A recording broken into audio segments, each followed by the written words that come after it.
대한민국에는 우리가 흔히 알고 있는 배추인나비나 호랑나비 이외에도 무려 200종 이상의 다양한 종류의 나비들이 살아가고 있습니다. 현재까지 우리나라 나비 중 멸종위기종으로 지정되어 있는 종은 총 9종이며 그중 단 3종만이 멸종위기 야생생물 1급으로 지정되어 있습니다. 오늘은 이 수많은 나비들 중 무려 멸종위기 야생생물 1급으로 지정돼 힘겹게 명맥을 유지하고 있는 붉은점 모시나비에 대한 내용을 알려보고자 먼 길을 떠나게 됐습니다. 야, 산에 오랜만에 오네 또. 자, 지금 붉은점 모시나비를 만나보기 위해서 서식지 위로 올라가는 길입니다. 자, 과연 올해도 붉은점 모시나비들이 무사히 잘 나와서 활동하고 있을지 궁금하네요. 아, 힘들어. 아니, 벌써 힘들면 어떡하자는 거야?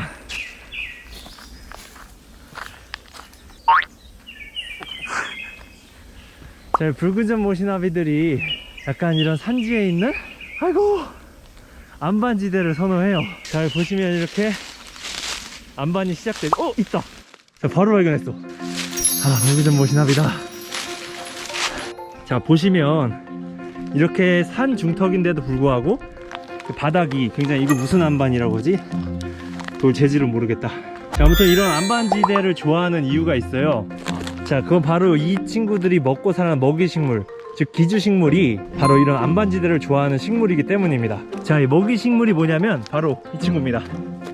자, 이 붉은점 모시나비의 기주식물은 바로 이 기린초입니다. 이 기린초가 이렇게 양지 바른 곳에 살아가는 식물이기 때문에 숲이 우거진 곳에서는 발견되지 않아요. 그래서 보시다시피 이렇게 안반 지역 때문에 이제 나무들이 많이 자랄 수가 없으니까 이런 안반 지역에서 자주 발견되는 게 특징이거든요, 이 기린초들이. 그래서 이 식물에다가 산란을 하고 또 이 꽃이 피면 여기서 성충 나비가 흡밀도 하기 때문에 기린초가 많이 형성이 돼 있어야 이 붉은점 모시나비가 살아갈 수 있게 되는 거죠.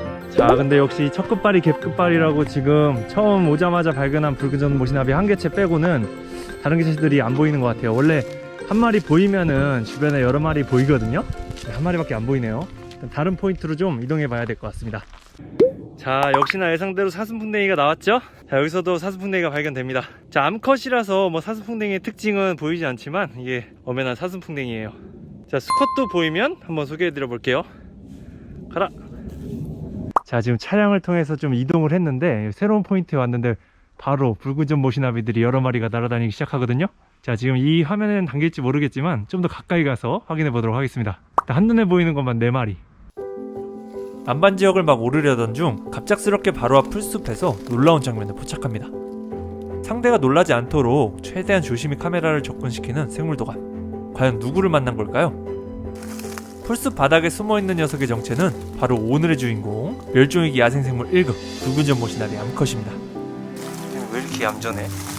정말 뜬금없이 칙칙한 낙엽들 사이에서 강렬한 붉은점을 뽐내며 쉬고 있었는데요. 보통은 이 정도 인기척이면 날아가기 십상인데 이 친구 상당히 얌전합니다. 우아한 지 얼마 안 됐나 보다. 이제야 조금씩 정신을 차리고 날아보지만 아직 날개에 힘이 부족한지 멀리 가진 못하네요. 자, 여기 보시면 뒷날개에 강렬한 붉은 점이 선명하게 나타나죠? 이것이 바로 붉은점 모시나비만의 전형적인 특징인데요.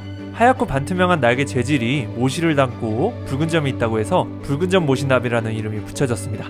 날개나 인편 등의 전체적인 상태로 봤을 때 아마 갓 우아해서 몸을 말리고 있는 개체인 것으로 보입니다. 그렇게 다른 곳으로 이동하려던 순간 엄청난 일이 벌어집니다. 바닥에 쉬고 있던 암컷 붉은점 모시나비에게 어느샌가 수컷이 나타나 부비부비를 하고 있는데요. 이렇게 붉은점 모시나비는 암컷이 우아해서 활동하는 순간에 주변에서 대기 중이던 수컷이 페로몬 냄새를 맡고 빠르게 다가와 짝짓기를 하게 됩니다.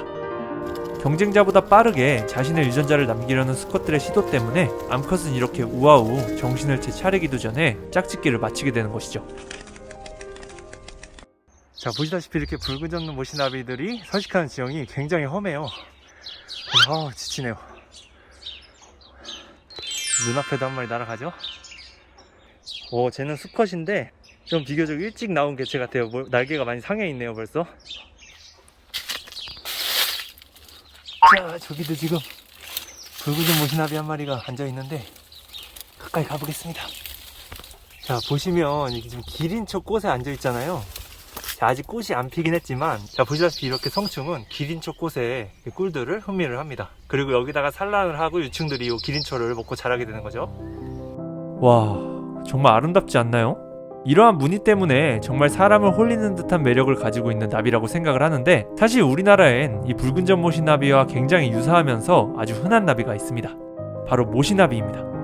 모시나비는 붉은 전모시나비와 마찬가지로 호랑나비과 모시나비학과에 속하는 근현종이라고 할 수 있는데요. 일단 생김새가 거의 판박이라 할 만큼 비슷하지만 붉은 전과 검은 전 무늬가 없고 크기도 좀 더 작으며 전국적으로 매우 흔하게 발생합니다. 물론 먹이식물도 서로 다르고요. 이 모시나비학과에 속하는 나비들은 아주 독특한 점이 있는데, 바로 짝짓기를 마친 암컷에게 밀랍 같은 분비물을 이용해 수태낭을 만들어 다시 수컷이 접근하지 못하도록 암컷의 생식기를 막아버리게 되는 거죠. 그래서 이러한 수태낭을 달고 있는 암컷들은 모두 짝짓기를 마친 암컷들입니다. 이 암컷 개체 역시 날개 상태로 봤을 때 우아한 지 하루 이틀 정도밖에 안 되어 보이지만 그 사이 짝짓기를 마친 듯 복부 쪽에 이미 수태낭을 달고 있습니다. 야, 여기도 지금 기린초가 잔뜩 펴있어요. 오! 자, 여기 보시면 여기도 이제 막 우아한 듯한 개체가 이렇게 나와 있는 걸 볼 수 있죠? 자, 이제 막 갓 우아했기 때문에 아직은 날지 못하는 것 같아요. 이번엔 갓 우아한 수컷 붉은 전모시나비가 햇볕이 잘 드는 곳에 몸을 말리며 체온을 올리고 있었는데요. 이렇게 갓 우아한 개체들이 땅바닥에서 발견되는 이유는 일반적인 나비들과 달리 땅바닥에서 번데기가 되기 때문입니다. 기린초를 먹고 자라던 유충들이 성장을 마치면 바닥으로 내려와 낙엽 밑이나 바위 틈 등에서 번데기가 된 후에 이렇게 우아하게 되는 것이죠.